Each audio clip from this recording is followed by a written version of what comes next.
Hi, thank you very much for joining me today with my amazing guest, David Horne, who he's a gentleman I've known for many years. And today we're going to be talking about how you build a business up and look for exit. And it's a really exciting conversation. The market is still absolutely ripe for it. But perhaps if that's something you're thinking about, these steps that you need to take, and as we talk about this, will help you actually have a much more successful exit. So before I introduce you to David, I just want to quickly recap on what the BIP chat is. So BIP stands for Business is Personal. And I believe business is personal. Unlike an investor once that said to me that when they brought, no, it was somebody they brought it into a boardroom with them. And they had given them some shares to be their co-director on the board. And this person said to me, Penny, I don't need to like you. It's just business. It's not personal. And my skin crawled at that point. And I knew I was in for hell. And so I very much believe that the philosophy is business is personal. How we treat others, how we treat ourselves, how we design the life and business we want. It's all very personal. And through these chats, I really want to have an impact with my guest on our listeners to help them have really successful lives and businesses. So brought David on here because I've known David for a long time. He is the author. I'm going to hold up two copies of Add Then Multiply, and David's got one there as well. So if you're listening rather than watching, the book Add Then Multiply, a really good book. Obviously you can get it on Amazon. David actually won the category of business self-development in the Business Book Awards, and that is a hugely competitive section and a very big awards. I've been to that ceremony a few times. This Add Then Multiply is about how small businesses can think big businesses and achieve exponential growth. And something that I always say this to people, because our community that we have, BIP 100, is made up of experts. Anybody listening to this, so you'll probably realize you are an expert, but it doesn't mean to say you're an expert in business. And I think we get very confused by that. And so people like David will really help you to not only optimize your expertise, but also make sure that your business is optimizing you too. So, David, I'm really excited that you've joined us. Thank you so much. My pleasure, Penny. I'm going to start by asking you a little bit about your journey and how this sort of one of the enjoyable points in your life was when you got to this point of creating this book. So, the motivation behind it. So, just give us everybody a little idea of your journey. So I'm originally from Vancouver in Canada, hence the funny accent. I trained as a chartered accountant with PwC, qualified with them a long time ago, 1987. When I qualified, I ended up transferring to PwC's office in Zurich, Switzerland. Worked for them for 2 years and then joined a client, stayed in Switzerland for 6 years, moved to London in 1993 with that same company. Stayed in big corporates for probably about 10 years until the end of the 90s. And then I actually left my last big corporate role, which was with the BBC, at the end of 1999, thinking, oh, great, I'm going to get a job with a .com. And thankfully I didn't, because that whole thing was about to collapse. But I ended up getting a job as the European CFO of a very acquisitive PR agency group. And over the next 2 years, bought 7 PR agencies. And then we got taken over and merged into a much, much bigger company. And I left, and then I got introduced to a chap who was had just launched a cash shell on AIM, and I joined forces with him and became a co-founder of an AIM-listed business. And we purchased 7 companies and took over another listed company in a period of 3.5 years. And then I got headhunted to another AIM-listed company, and we did a very large acquisition. We took over our largest global competitor. And so I kind of just, over this 10-year period, I just became so exposed to fundraising and M&A and, buying companies, selling companies, and all of that. But at the end of the 10 years, I decided I'd had enough of working for other people, and I wanted to work for myself.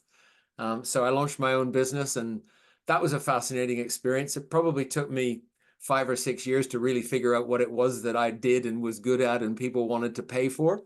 And it's just kind of grown from there. And once I had that clarity, I'd seen a lot of people writing books, and I'd talked to a lot of friends who had, or a few friends who had written books, and they just explained how transformational it was for their business. And so I sat down. I'd had a falling out with a long-standing client at the end of 2018, and all of a sudden I found myself at the beginning of 2019 with a lot more time than I used to have. And I thought, I've been talking about writing a book for ages. Now's the time to sit down and do it. And Penny, what a change it's been. It gives you clarity, it gives you structure, it gives you strategy. I mean, I had a number of clients where what I was doing was fine from when I was doing it in 2010, but it wasn't fine in 2019. I had grown beyond them, and I didn't really know what to do and how to, I didn't want to fire them because they weren't bad people or anything, but it's just the work they needed wasn't what I was doing. And having the book allowed me to say to them, look, this is what I do. This is what I don't do. Let me find you someone who can do what you need, and we'll part company. Yeah, it's So that brilliant. freed up time. And then also knowing, people talk about niching down and getting scared about niching down. Niching down is the best thing I've ever done. Yeah, yeah, I really get And that. the book really, really helped that. Yeah, it's a really good advert for writing a book as an expert, actually. I really agree with you on that. And yeah, and so when you're writing it, when you sat down to write it, who are you imagining would read it? What would their life be like? What would they be needing? Who were you imagining? Yeah, so the book was always targeted at entrepreneurs, and really from anywhere in the world. And I'm delighted to say that I've had, based on my Amazon reports and based on reviews and things, I can see that I've got readers in countries around the world. But it was really for anyone who was running a business, who was kind of at the point where they were either thinking, how can I see a shift or a step change in my growth? Or they were thinking, boy, organic growth's getting really hard. There must be a better way. Right, that's good. I really like that. And there's methodology in here that's Yes. really, really powerful. And so you call it the FACE, the fund, acquire, consolidate, and exit, Yeah. which is fantastic. Each stage, because before we went live with this, I was saying, somebody said they wanted to exit. You said, well, people contact me and say, it's July and I want to exit at Christmas. And you say, well, you should have started in 2021 thinking about that. I'd really like to explore that, because literally just before you and I went live, I was having a call with somebody who was applying to join BIP. And they are just in such an overwhelmed stage. I actually said to them, you haven't got time for BIP. We've got to help your head a little bit here. Yeah. And they're in that stage. They're doing £500,000 at the moment. They're wanting to exit in a year for many, many reasons: capability, capacity, all sorts of reasons, and opportunities in the market for them. So I'd love to explore this, actually. And is it best to explore it by going through each of those four areas? There's a logical Yeah. flow to it. Yeah. So yeah. Yeah. So first of all, for somebody to contact you, who's at the perfect place to contact you, and who would be not at the right place? Who's at the perfect place? Someone who runs their own business. They're turning over at least £2 million. They've got a team of people, and they're looking to grow faster than they've thought was possible. And maybe they're looking towards building towards an exit in the next 3 to 5 years time, but they want their business to be worth more than it's worth today. And they're open-minded. They're comfortable with the idea that there might be other shareholders in the business, i.e. investors. So if it's someone who only ever wants to have 100% control of what they're doing, probably less relevant. I Right. do some work with people who are 100% control of the business. Yeah, really. So looking for entrepreneurs who are looking at, how can I scale up? And to give you an indication of scaling up, there's a case study in the book of this company that I co-founded, where in our first year we turned over £1 million. We tripled revenue in the second year. We tripled revenue in the third year. We tripled revenue in the fourth year. And at the end of the 3-year period, we were on 27.7 million. Oh, Goodness me, that's quite So phenomenal. that kind of growth is possible. Well, It's not wow, wow. easy, but you know. Yeah, God, that's very exciting for people. And doing it in a way that doesn't burn you out and overwhelm you and have you crashing as well. So fund is the first part of FACE. Correct. And so are you suggesting that people, you mentioned here about they've got to have this open-mindedness for getting investors. Yeah. Do you think for somebody to do an exit, most businesses will need to get some funding first? Not necessarily. Not necessarily. I think, you know, some businesses can carry on and be, you know, just be internally funded and managed. And as long as the cash flow is sufficient that the owners can take out whatever they need and there's enough money to reinvest and grow the business, that's fine. But if they're looking at doing something that's going to drive a step change, then yes, funding is really critical to that process. Right. And is that partly because you talk then about being able to acquire? Because obviously, if you acquire a company, you're scaling. Exactly. If you're going to go out and buy a company, Yeah. and the two kind of go hand in hand. But if you're going to go out and buy a company, you're going to need cash. Now, there are a number of people out in the market who talk about go out and buy a company without any money of your own. And you know, yes, I know people who've done that and have done very well. I know people who've done that and it's been an absolute nightmare. That's not what I do. So one of my business heroes is Warren Buffett, and one of my favorite Warren Buffett quotes is, "It is far better to buy a wonderful company at a fair price than a fair company at a wonderful price." Lovely. Yeah, I really So like if you're a turnaround specialist, by all means, go and buy a basket case for £1 and turn it around, and hopefully you'll do really, really well. But if you're not a turnaround specialist, you're going to go in and you're going to have an awful lot of aggro, and you're going to have to fire a lot of people, and you're going to have to do some really, really heavy lifting.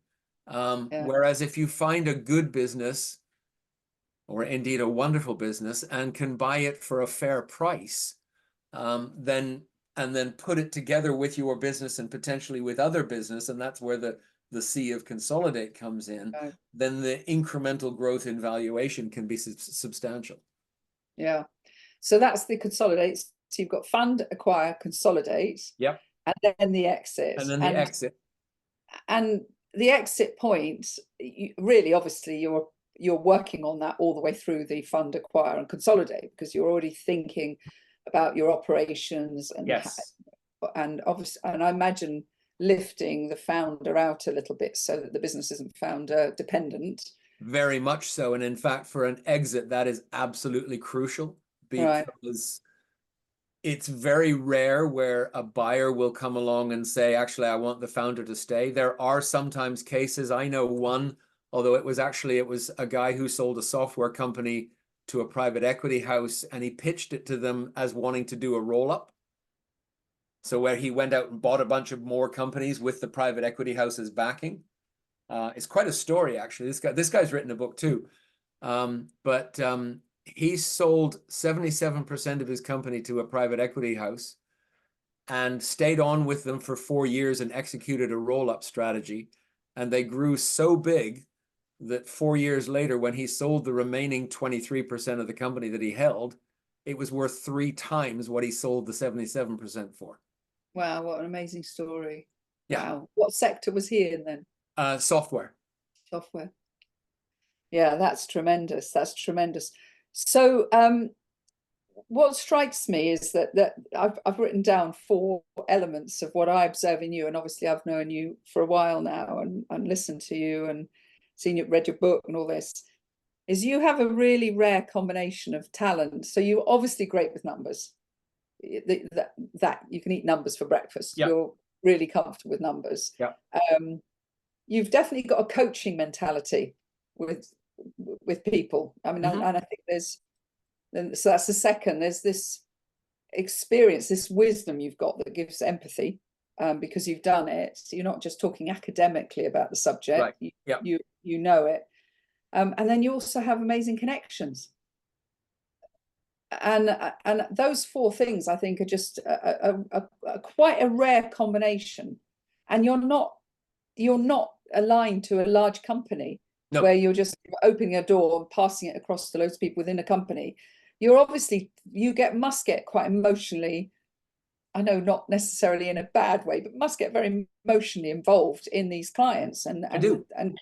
close to them. I do. And in fact, one of the key things that we differentiate ourselves on is, you know, we're not like an accounting firm. We're not like a corporate finance boutique. We're not like a venture capital firm. We become part of your team. Yeah. You know, and fine. So you'll engage my company, and I'll bring people along, but our whole ethos is we are part of your team. And in fact, we just onboarded a new client about 6 weeks ago, and we spent the first 2 weeks having regular meetings where the first part of the meetings were all about the human connection. They were all about business is personal. Yeah, that's really nice. That is good. You must see quite a lot of founders who aren't very good leaders. Is that something you witness? What I witness is that some of them are really good leaders in certain areas of their business and appallingly bad leaders in other areas of their business. And what worries me the most is when they might recognize that, but they don't do anything about it. And again, one of the key things I talk about in the book is if you're going to scale up in the way that I'm talking about, you've got to bring in really good talent immediately below you as the founder, because you can't cover everything. And, you know, I mean, I have a section in the book where I say something to the effect that every business is unique, and yet at some level, every business is the same. They've all got to find and win customers. That's called sales and marketing. They've all got to deliver to their customers. That's called operations and logistics. They've all got to manage the money and compliance and governance and all that. That's finance and governance. They've all got HR, so they've got to look after people. And so, you know, if you're looking to grow, you've got to have professional people in those functions leading those. Now, it might be as you're growing that you fulfill some of those functional head roles, but when you get to a certain size, you can't do that. You can't do that. And one of the things I've really noticed is that most entrepreneurs I come across, the weakest of those areas for them is finance. Oh, that's so interesting. Doesn't surprise me. Yeah. It really doesn't surprise me. They're usually very good at sales and marketing. Yeah. They're often very good at the operations and the logistics and the delivery and getting it out there and the customer service.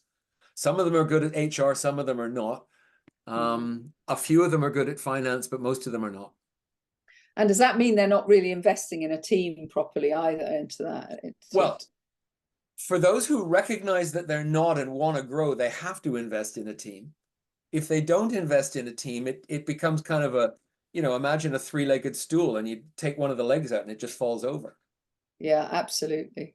Well, and you know, I've seen businesses grow really quickly where the sales function was fabulous and off it went and blah, blah, blah.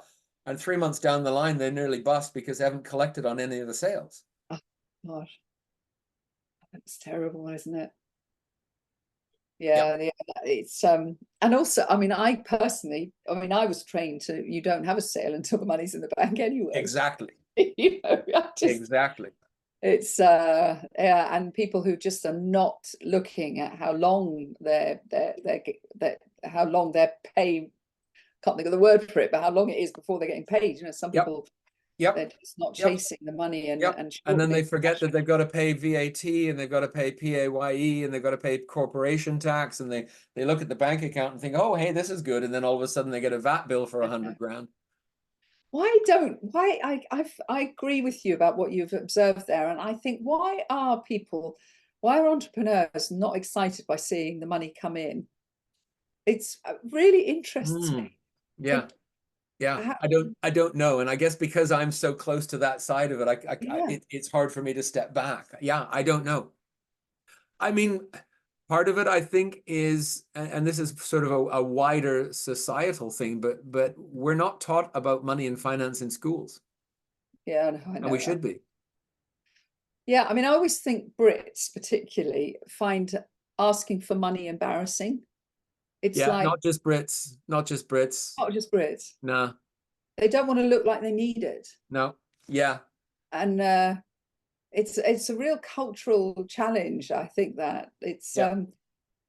yeah. So when you do start working with a company, and you must have to do some form of audit around where are some of the challenges, and where is finance, you're saying, is one of the really weak areas. Absolutely, Yeah. absolutely, yeah, yeah. In fact, one of the things that we do when we're meeting a potential new client is we'll say, look, we'll come in and we'll do a 1 day deep dive discounted price that, you know, just like 99 quid, but we'll come back to you with a report of what we found and then Wow, a that's proposal amazing. on how we can fix it.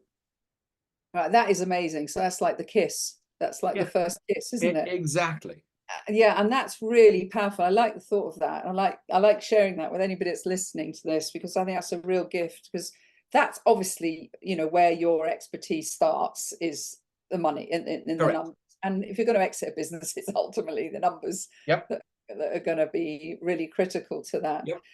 So yeah, and the other thing that before we went live, I'm curious about is so many elections happening across the world, so many disruptive, so much fear being put into the heads of so many people. And I said, is there still buoyancy in the M&A world? And I mean, you just didn't hesitate. You just said it's absolutely there.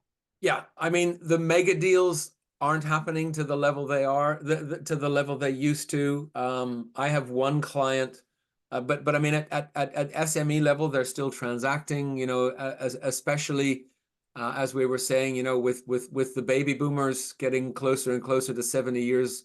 Most of them are in their 70s now. Not all of them yet. I'm at the tail end of the baby boomers, and I'm in my early 60s. So, Yeah, me but too. you know, there's a growing number of people who are looking to exit from companies. So from the perspective of someone who's looking to buy a good company, it's a great time. The mega deals are taking longer. One of my clients, a deal I'm working on right now, is in process of selling to a private equity-backed business. But they've just had to renegotiate a substantial 9-figure sum of funding. And that took 9 months to complete. So we originally agreed the terms of the deal last autumn, and we're now finally back on track because it took them a lot longer to complete the deal. And of course, in the intervening period, interest rates shot up. So you know, when they were borrowing a 9-figure sum, and interest rates were a few percent, well, okay.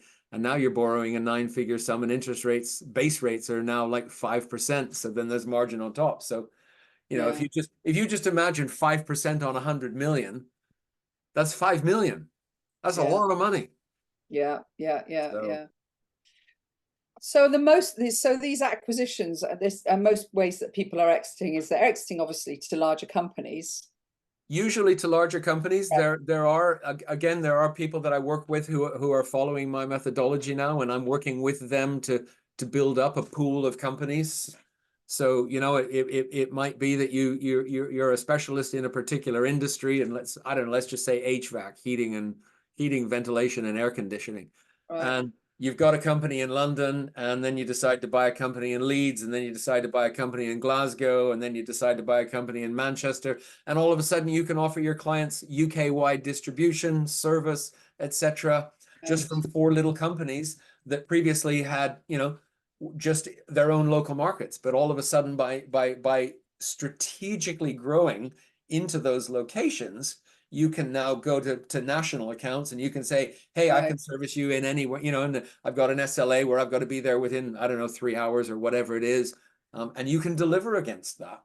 Right. So that's the mergers. That's the mergers and acquisitions side of things. Yeah, absolutely. Yeah, yeah. And so is that the most buoyancy at the moment in the market, things like Um, that? I mean, yeah, like I said, the market conditions are tough. Funding is very hard and is more expensive than it used to be. But there are deals out there. There are transactions happening. And like I said to you, I mean, I'm currently working on 2 deals. Yeah, that's really nice. That's really encouraging. So here we are. We recorded this for anybody that's wondering when we recorded it. We recorded it in July 24. So say somebody's listening here and thinks, I really feel in 3 years' time, I want to have built up my business to a point where I can exit, and I Yeah. need to start this journey with David. Yeah. Where would you hope they would be at this point? I mean, like I said, my sweet spot is kind of companies, I mean, companies that are kind of between 2 and 20 million. Right. For someone who's looking to exit, it depends on what you want to exit for, but the bigger you are, the more you're going to get typically. Yeah. Yeah. Yeah. But, typically on exit type deals, I'm looking for companies that are having, maybe at least 5 million in turnover. That Right. doesn't mean that smaller ones can't exit. It's just a question of kind of, focus. But the key things, if you're looking to exit, say in, by the end of 2027, is getting the business ready. And there are so many different avenues to go down and look through and prepare. But the most important ones of those are, number one, as I said, having a team of leaders underneath the founder so that when the founder is no longer there, the business doesn't fall over. Yeah. And I've seen examples of that work successfully. I've seen examples of that be appallingly bad. I remember when I was with the second of the listed companies, and we had bought, prior to my joining, they had bought a company in America that had been a family-owned business. And there were two brothers. I think they were the second or third generation of the family. But it was Bill and Dave. And Bill and Dave called all the shots, and everybody else in the company, and there were probably 40 employees. Everybody else in the company just said, yes, Bill, yes, Dave. And when Bill and Dave weren't there, nothing happened. Yeah. So you can't have that. No. No. Because, Completely just for a moment, put yourself in the shoes of the person who's buying the company. They want to know that that company is going to be well run. They want to know that that company is going to be growing.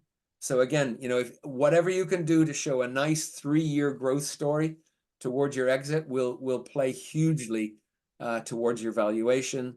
Make sure your cash flow is good. Make sure your profitability is good. If you've historically been taking money out of the company or putting personal expenses through the company, time to tone that down just a little bit. Again, just show that steady growth. Yeah. I mean, I've seen examples. I saw one marketing company. This was probably about 15 years ago. No, not that long ago. It was probably 10 years ago. And they'd had an absolute fantastic year one year. And they went out and bought a sailboat and put it through the company. Fine. I mean, if they got away with it with HMRC, great, happy days. But, those are the kinds of things that a buyer doesn't want to be looking at. Yeah. And then other things, get all your contracts in place. Make sure you've got contracts with all your clients. Make sure you got contracts with all your employees. Make sure you got contracts with your key suppliers. All those kinds of things. Because if you're going to sell a business and you strike a deal, what happens is you get to a point where you sign a document called heads of terms or heads of agreement. And that sets out in principle, this is what the transaction looks like. And this is the price we're going to pay. And that will then typically include a period of exclusivity. And once you have that exclusivity, then you go in with your advisors, your lawyers and your accountants and other advisors, and you do a process called due diligence, where literally you go into the other company and you crawl all over everything. And, they'll hire in, depending on the size of the business, but they'll hire in accountants, they'll hire in lawyers. And that's what these people do as their job all the time. They know what to look for. They know where to look for it. They know the kinds of difficult questions to ask. So you got to be ready for that. Yeah. And if you can get through that cleanly, it's great. And if that becomes a mess, that gives the potential buyer the opportunity to say, actually, no thanks, don't want to do this. Or, well, actually, we said we were going to buy the company for 5 million, but based on what we found, it's really only worth 3. So do you want to go ahead or not? Yeah. And you kind of do a dummy run of that then before somebody tries to do it? We go through due diligence prep all the time. Yeah, that's really, really interesting. I've loved this, David. It's really exciting. I think so much for people to learn. So can I just remind everyone? So Add Then Multiply is the book you can get on Amazon. Yep. How small businesses can think like big businesses and achieve exponential growth. Yep. And we've talked about FACE, and it's Add Then Multiply is also the name of my company. There's it. And so the website is addthenmultiply.com. Brilliant. That's brilliant. And if you're looking to connect with David, obviously Thomas or I will give you an introduction, but also on LinkedIn, he's David B Horne, Horne. So contact David. You heard the offer there. You know, if you're a company that's around about 2 to 5 million, you're looking to grow and exit a business, start soon on that. And David has said, you know, he can come in and as I called it, the first kiss, just come in and have a look at your business and talk that through with you. I've absolutely loved this conversation with you, David. Thank you so much for sharing. My pleasure, Penny. And everyone, I hope that gave you lots of value, and perhaps you'll get in touch with David. Terrific.